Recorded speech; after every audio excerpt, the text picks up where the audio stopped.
Buonasera da Sicilia 24, i titoli del telegiornale. Esami di maturità nella prova di italiano valida per tutti gli istituti. Rita Levi Montalcini, Pirandello e la Seconda Guerra Mondiale, le tracce preferite, genitori all'uscita di scuola più ansiosi dei figli. La morte di Angelo Onorato, attesi la prossima settimana i risultati degli esami tossicologici sulla salma dell'imprenditore trovato morto nella sua auto a Palermo. La moglie, Francesca Donato, affida ai social un doloroso appello. Cocaina sull'asse Sicilia-Calabria, 13 arresti, la droga trasportata a Catania dai corrieri, poi affidata alla fitta rete di pusher, base operativa il quartiere di San Giovanni Galermo. Caldo record in Sicilia, domani bollino arancione a Palermo e Catania con punte di 40 gradi, nel capoluogo di regione venerdì allerta massima. Siccità, la regione stanzia 10 milioni per i voucher, foraggi ma per gli allevatori è una presa in giro, domani convocata cabina di regia urgente a Palazzo d'Orléans sull'emergenza ad Agrigento. Bimbo nato con gravi danni, l'ospedale civico di Palermo è condannato in appello, oltre 1 milione di risarcimento alla famiglia del giovane Arafat. Il calcio, dopo la presentazione di Mimmo Toscano, il Catania cerca gli interpreti giusti sul mercato per la squadra, la cui base sarà la difesa a 3.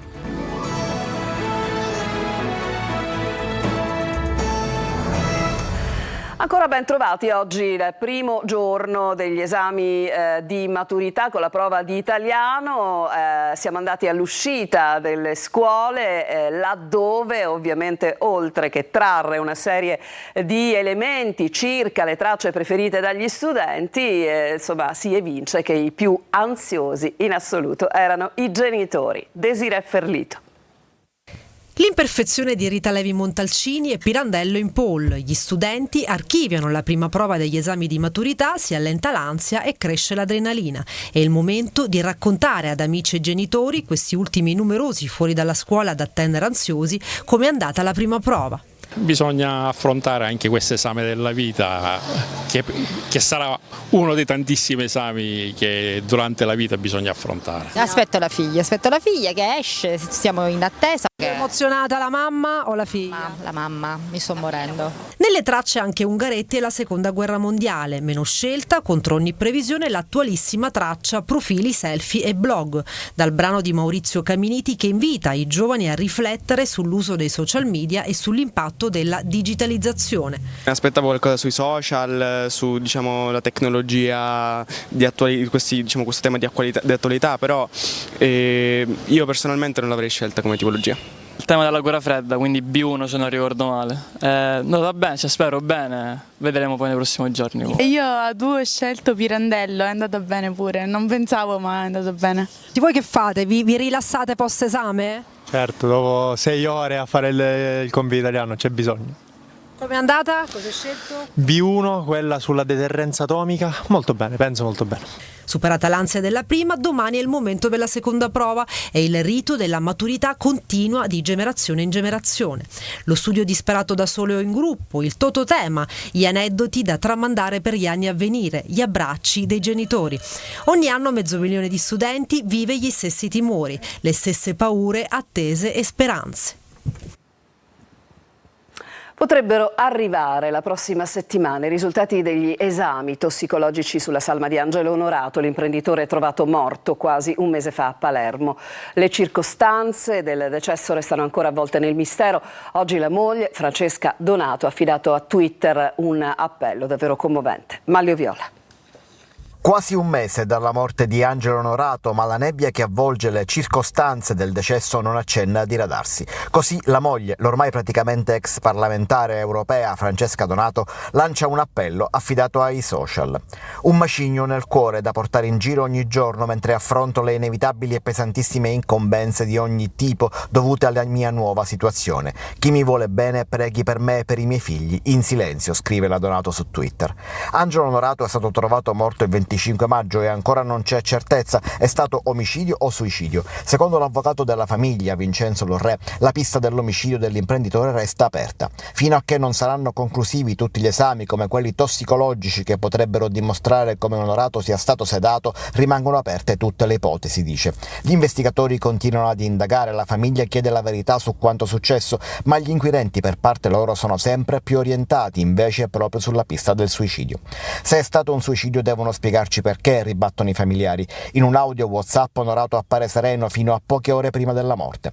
Dai file che la procura sta esaminando cerchiamo proprio di provare o di sapere comunque chi e se qualcuno lo stesse ricattando, dice ancora l'avvocato del re, e in qualche modo lo abbia indotto dunque a commettere il gesto. La procura, aggiunge il legale, sta lavorando molto bene e abbiamo fiducia negli investigatori. E veniamo a un'operazione antimafia, cocaina sull'asse, antidroga scusate, sull'asse Sicilia-Calabria.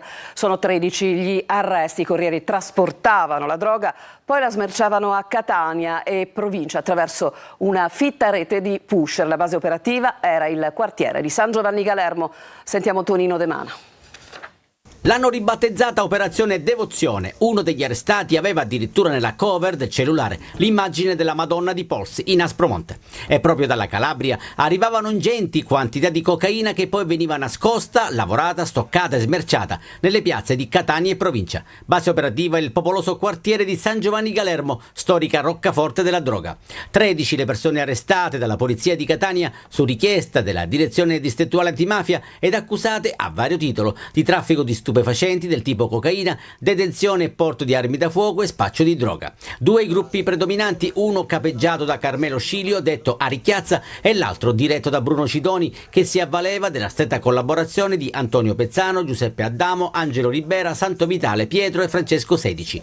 Pusher, vedette ed acquirenti si aggiravano tra le case di San Giovanni Galermo, incuranti di essere ripresi dalle telecamere poste dalle forze dell'ordine a supporto delle indagini. Mi ha permesso di documentare l'arrivo in territorio catanese di ingentissimi quantitativi di droga, a dimostrazione di quello che da più tempo le indagini vanno dicendo, e cioè che le tante organizzazioni criminali che si muovono sul nostro territorio trovano nel settore del traffico e dello spaccio di stupefacenti la loro principale risorsa. Nel corso dell'operazione la polizia ha sequestrato 11 kg di cocaina nascosti in posti disparati, dai bagni alle cassette di derivazione, una pistola ed oltre 90.000 euro in contanti.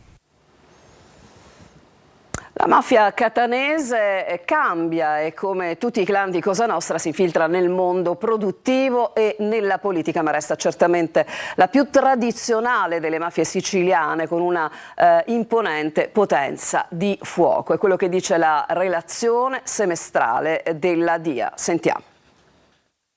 Una mafia tradizionale che non disdegna gli affari, le infiltrazioni nel mondo dell'imprenditoria e in quello politico, che crea alleanze e governa il territorio, ma che non dimentica le sue origini, continuando nelle attività che permettono di avere il controllo su tutto e tutti, ovvero il pizzo, la droga, il sistema delle autorizzazioni e alle altre attività criminali.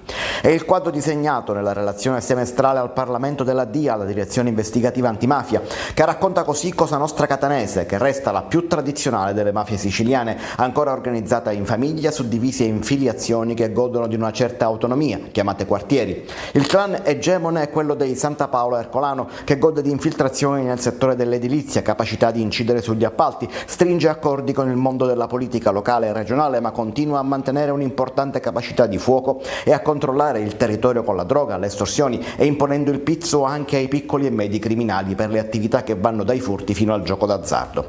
Gli egemoni Santa Paolo Ercolano estendono il loro dominio poi alla provincia di Messina, in particolare con le alleanze nell'area di Mistretta, e in direzione di Siracusa con l'alleanza con il clan Nardo. Perde invece potere il clan Mazzei, che pure mantiene il controllo su molte attività come le scommesse illegali, lo smaltimento illecito dei rifiuti, il commercio dei prodotti petroliferi. Controlla poi il territorio mantenendo anche alleanze in provincia con i gruppi Lo Cicero e Nicotra e fino al Ragusano col gruppo dei Mormina. Tuttavia i Mazzei sono orfani di un capo dopo le numerose operazioni delle forze dell'ordine. Il panorama panorama della provincia è completato da numerosi altri clan: Cappello Bonaccorsi, Laudani, Pillera di Mauro, Sciuto Tigna, Cursoti, Piacenti e Nicotla. Ma questi clan, pur mantenendo una organizzazione di tipo mafioso tradizionale e alleandosi di volta in volta per ogni singolo affare con le altre famiglie, risultano ben distinti da Cosa Nostra, si legge nella relazione della DIA. Insomma, sono del tutto autonomi dalla cupola e governano i loro territori. Altra novità che non si riscontra nelle altre aree della Sicilia. E sono iniziate nel pomeriggio di oggi le procedure di messa in sicurezza dell'area di Sciacca, siamo in provincia di Agrigento, interessata dall'incendio che ieri, lo vedete nelle immagini, ha distrutto un ristorante del lungomare di Stazzone.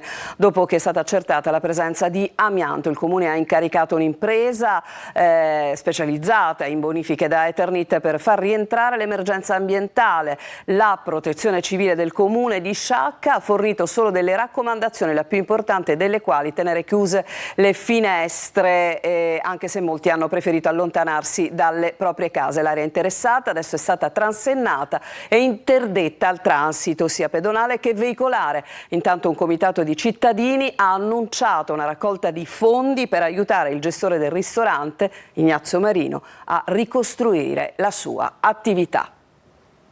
Non solo la crisi idrica per un turismo dai due volti in Sicilia, abundi prenotazioni e ristoranti pieni da una parte, disservizi e trasporti a rilento dall'altro, e così la Sicilia per i prossimi anni rischia di perdere il suo primato per gli arrivi. Marco Gullà. Il face-off del turismo siciliano: se da una parte si registrano numeri più che positivi su prenotazioni e flusso di turisti, dall'altra parte però ci sono i servizi poco efficienti per un turismo che anno dopo anno diventa sempre più d'élite. E allora, se città come Palermo e Catania sono meta di turisti che ricercano mare, arte e gastronomia, al contempo i trasporti restano carenti. Pensate che se da Agrigento si vuole raggiungere Ragusa in treno, tra coincidenze e orari poco allineati si possono impiegare anche 10 ore. La situazione è legata ai trasporti in Sicilia, ma direi alle infrastrutture in generale, è sempre stata una situazione carente, ma da tanti anni.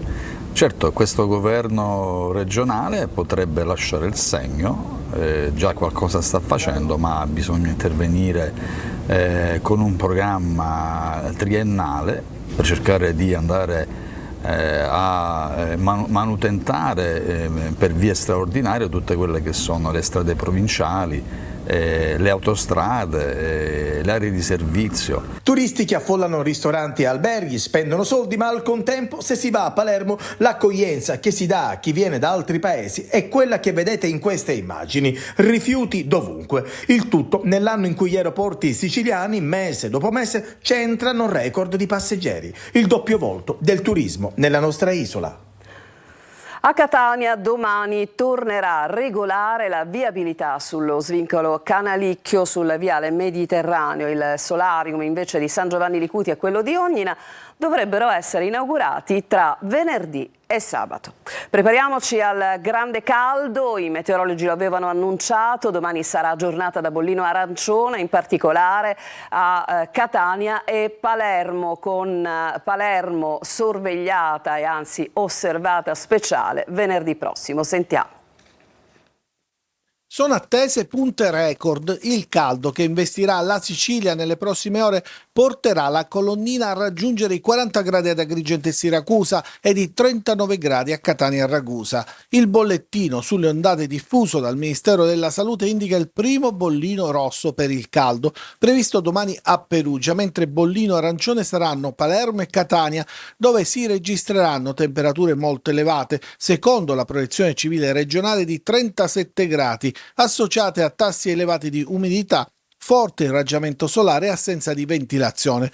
Un livello di allerta 2 per domani che a Palermo nella giornata di venerdì si trasformerà in bollino rosso, e il livello di allerta 3, il massimo previsto per le ondate di calore. Condizioni che rappresentano un serio pericolo per la salute, soprattutto per i soggetti più fragili come anziani, bambini e cittadini con patologie preesistenti. A lanciare l'allarme sulle ripercussioni del rialzo delle temperature sono stati gli esperti della Società Italiana di Medicina Ambientale. I comuni siciliani sono stati allertati, quindi a predisporre tutte le azioni a tutela, soprattutto della popolazione fragile. Il caldo dei prossimi giorni comporta anche lo stato di preallerta diffuso dalla Protezione Civile regionale per gli incendi. Le condizioni meteoclimatiche e l'umidità del combustibile vegetale, si legge nel bollettino, sono tali da generare un incendio con intensità del fuoco elevata e a propagazione veloce. La siccità, la Regione stanzia 10 milioni per i voucher foraggi, ma per gli allevatori si tratta di una presa in giro. Ad Agrigento il grido d'allarme degli albergatori. Senza acqua, dicono i turisti, non vengono più e la politica non dà risposte. Qui si cerca ancora di prendere le persone per i fondelli senza affrontare le vere problematiche. Si solleva il coro di protesta degli allevatori siciliani dopo lo stanziamento da parte della Regione di 10 milioni di euro per l'acquisto del foraggio attraverso dei voucher. Cifra insufficiente e che non dà una soluzione strutturale al problema. È inutile che il governo nazionale e il governo regionale fanno comunicati stampa farlocchi, seguiti in questo splendidamente anche dalla Coldiretti, dove dicono che hanno risolto i problemi. Ma quali sono questi problemi che hanno risolto? Non si intendono affrontare quelle che sono le vere problematiche, che sono la moratoria dei debiti, che sono il costo di produzione, che sono il contributo immediato per l'acquisto di foraggi. La carenza di acqua negli invasi, l'assenza di piogge e le alte temperature che fanno evaporare il 20% delle risorse idriche pongono la Sicilia in zona rossa ai livelli di paesi nordafricani come l'Algeria e il Marocco. Oltre a questo si aggiunge la dispersione causata da reti idriche colabrodo, come ad Agrigento, altra provincia colpita dalla crisi, dove insorge Federalberghi, che denuncia tante disdette da parte dei turisti. Del rifacimento della rete idrica si parla dal 2011, sicuramente risulta antipatico che una dichiarazione dell'attuale assessore all'energia e ai rifiuti dice ancora che bisogna aspettare 3 anni. Io mi aspetto che la politica, più che festeggiare per i risultati elettorali, cerchi di pensare a quelli che sono i benefici dei cittadini e soprattutto delle imprese che lavorano. Sempre ad Agrigento il Codacons ha proposto di utilizzare una nave dissalatore da collegare alla condotta della città, un altro intervento tampone per garantire l'approvvigionamento idrico in tempi brevi. E c'è stata nel pomeriggio una nota della Regione. La crisi idrica nel territorio dei comuni del libero consorzio di Agrigento sarà infatti al centro della riunione della cabina di regia per l'emergenza idrica che è stata convocata con urgenza per domani alle 15 a Palazzo d'Orlean dal Presidente della Regione Renato Schifani. Naturalmente vi riferiremo domani dell'esito di questo incontro.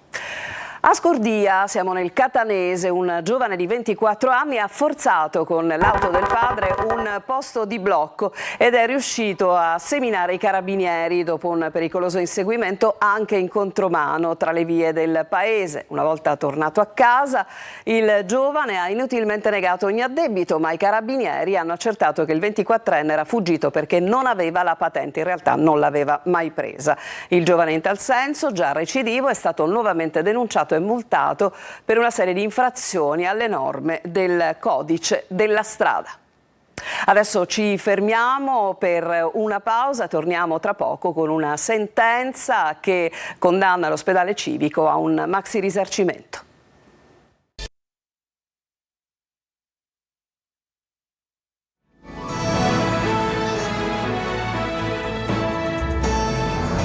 Tornati in studio, ribaltando la sentenza di primo grado, la seconda sezione civile della Corte d'Appello di Palermo ha condannato l'azienda ospedaliera Civico a risarcire quasi 1.200.000 euro ad Abdul Wadud, padre del piccolo Arafat, che alla nascita riportò fratture e danni neurologici permanenti per via di una serie di errori commessi, secondo i giudici, dai sanitari prima e durante il parto.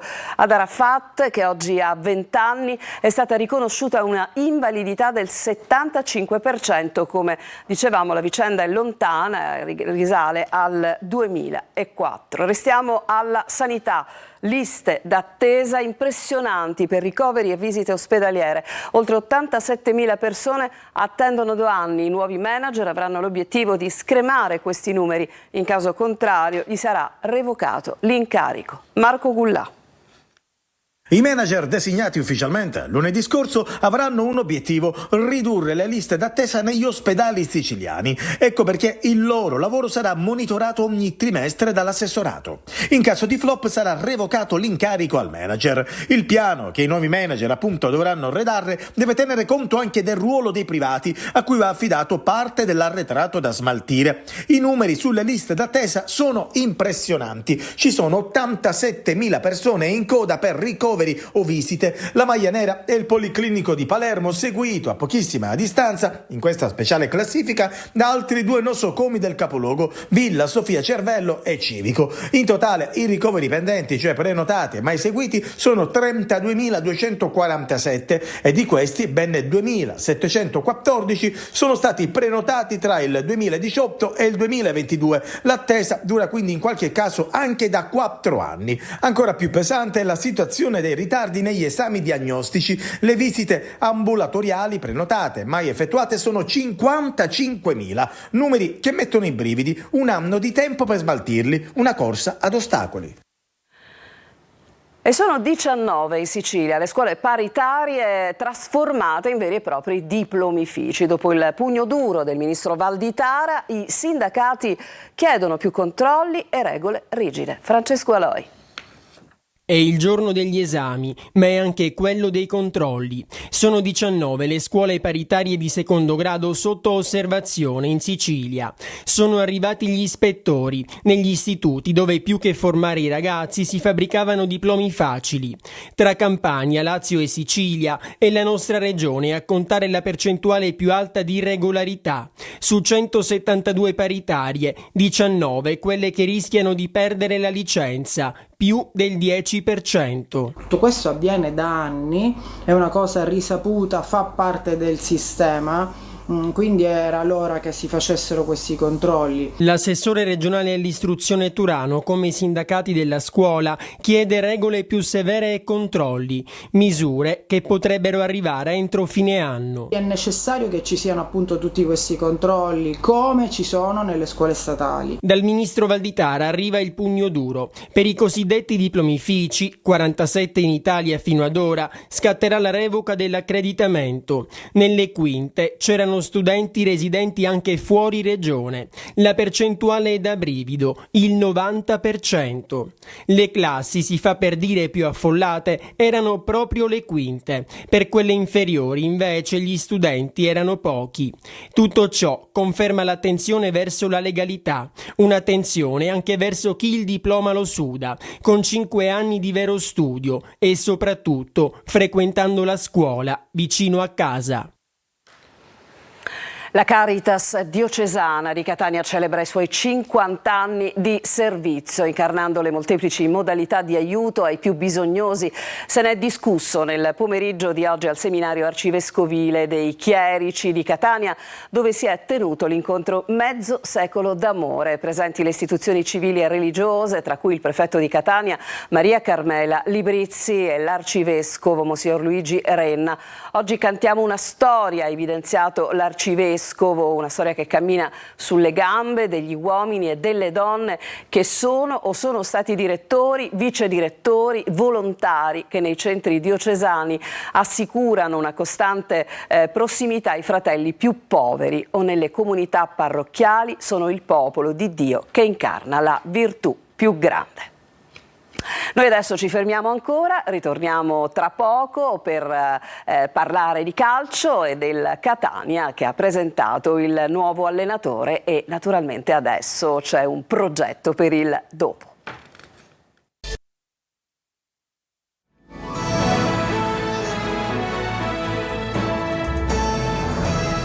Andiamo al calcio, il Catania dopo la presentazione del nuovo allenatore toscano, adesso si cercano gli interpreti giusti sul mercato per la squadra, la cui base sarà la difesa a 3. Marco Carli.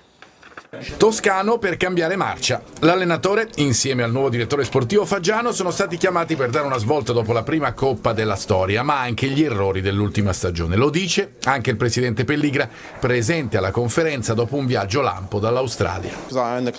L'anno scorso è stata una stagione un po' tribolata, diciamo così, per la quale mi prendo ovviamente le mie responsabilità in qualità di presidente, soprattutto perché mi rendevo conto che all'interno del mio team ci fossero dei gap che volevo colmare e adesso mi sento più sicuro con l'aggiunta di persone di qualità. Persone di qualità come il tecnico calabrese specializzato in promozioni. Le sue squadre partono da una base. Le mie squadre partono da una base a 3, ma il vestito che dovremmo cucire addosso dipende anche il sistema di gioco. 2 centrocampisti, un 3 quarti e 2 punte, 2 centrocampisti, 2 3 quarti e una punta. In questo ci stiamo lavorando con il direttore per trovare le caratteristiche giuste per sviluppare poi la nostra idea di gioco. Si comincia dunque, mentre a livello dirigenziale Carra sembra al momento lontano dal Catania e oltre ai nomi già comunicati dello staff si aggiunge anche quello di Giuseppe Matarazzo come team manager. Ora DS e allenatore si concentrano sul mercato. Tanti nomi accostati al Catania, fra cui quelli di Capomaggio e Artistico. Sono ottimi giocatori, è normale, però sono giocatori che penso come il Catania li abbia toccati anche altre squadre. Vi ha chiesto qualche suo giocatore del Cesena, toscano? Non ce lo dirà mai. Ma no, più che il giocatore suo è un giocatore funzionale al Catania, deve essere. Con questo servizio si chiude Sicilia 24 per questa sera. A tutti voi grazie per l'attenzione, una buona serata.